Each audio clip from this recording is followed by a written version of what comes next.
உரல்ல தான் ஆட்டணும், உரல்ல தான் குத்தணும்.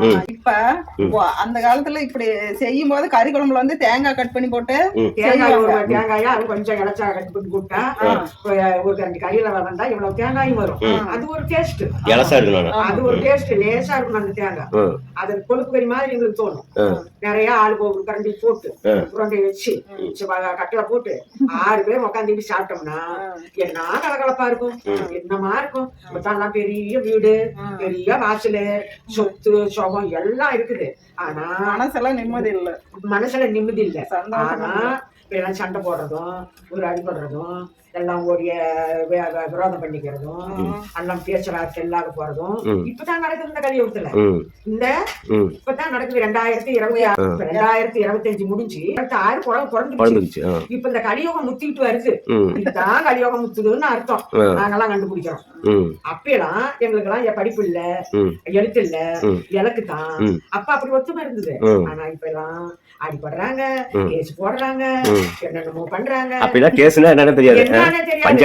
போலீஸ் ஸ்டேஷன்னா என்னன்னே தெரியாது. போலீஸ் ஸ்டேஷன்னா என்ன அப்படின்னு கேட்போம். அப்ப போலீஸ் ஸ்டேஷனே கிடையாது. நரசிம்மதா இருக்கும் போதெல்லாம் பஞ்சாயத்து தான். ஊர் கவுண்டர்னு ஒருத்தர் இருப்பாரு. ஏதாவது ஒரு சின்ன தகராறு, பங்காளிக்கு தகராறு வந்தா ஊர் கவுண்டர். நீங்க அம்மா வந்து ஊர் கவுண்டர் இல்ல, அது பேத்தி, ஊர் கவுண்டரோட பேத்தி ரத்தனமா. அவ அப்பா ஒரு 5வது எங்க அம்மா படிச்சிருக்கிறா. அந்த காலத்திலேயே 5வது படிச்சிருக்கிறா. எங்களை படிக்க வைக்கல.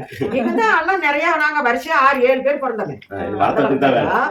அந்த காட்டை வெள்ளாம பண்றதா, அப்புறம் எங்களை படிக்க வைக்கிறதா. அவங்களுக்கு அந்த நேரத்துல அந்த பிள்ளைங்களை சாப்பாடு செஞ்சு போட்டு பண்றதே பெரிய விஷயம்.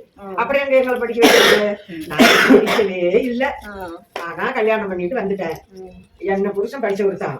இன்னமும் நான் இப்ப 2000 ரூபாய் பென்ஷன் வாங்குறேன்பா. அது எப்படிப்பா பென்ஷன் வாங்குறேன்னா அது எப்படி? இப்பதான் பொம்பளைங்களுக்கு 1000 ரூபாய் போடுறாரு. அது வேற விஷயம். படிக்காதையே போய் எம்ப்ளாய்மெண்ட்ல பதிவு பண்ணி அந்த 2082 நான் சத்துணவுல சேர்ந்தேன். ஆயாவா சேர்ந்து பிள்ளைங்களை கூட்டிட்டு வர்றது, பிள்ளைங்களுக்கு எல்லாம் கொண்டு போய் ஏதாவது கொடுக்கறது, இப்படித்தான் நான் சேர்ந்து நான் வந்தேன். இன்னைக்கு வந்து நான் 2000 ரூபாய் பென்ஷனும் வாங்கினேன். எனக்கும் 70 வயசு ஆகி போச்சு. நிம்மதியா இருக்கிறேன், கூட்டத்துல இருக்கிறேன். அதெல்லாம் இப்பதான் 2 பிள்ளைங்க, 1 பிள்ளைங்க. அதுங்களையே படிக்க வைக்கணும், அது பண்ணணும், இது பண்ணணும். பிள்ளைங்களை பொறுமைப்படுத்துறாங்க, என்னென்னமோ பண்றாங்க. எங்களெல்லாம் ஃப்ரீயா விட்டுருந்தாங்க. நாங்கெல்லாம் நல்லா ஆரோக்கியமா இருக்கிறோம். இன்னமும் ஆரோக்கியமா இருக்கிறோம்பா. ஒன்னும் குறையில. அவ்வளவுதான்.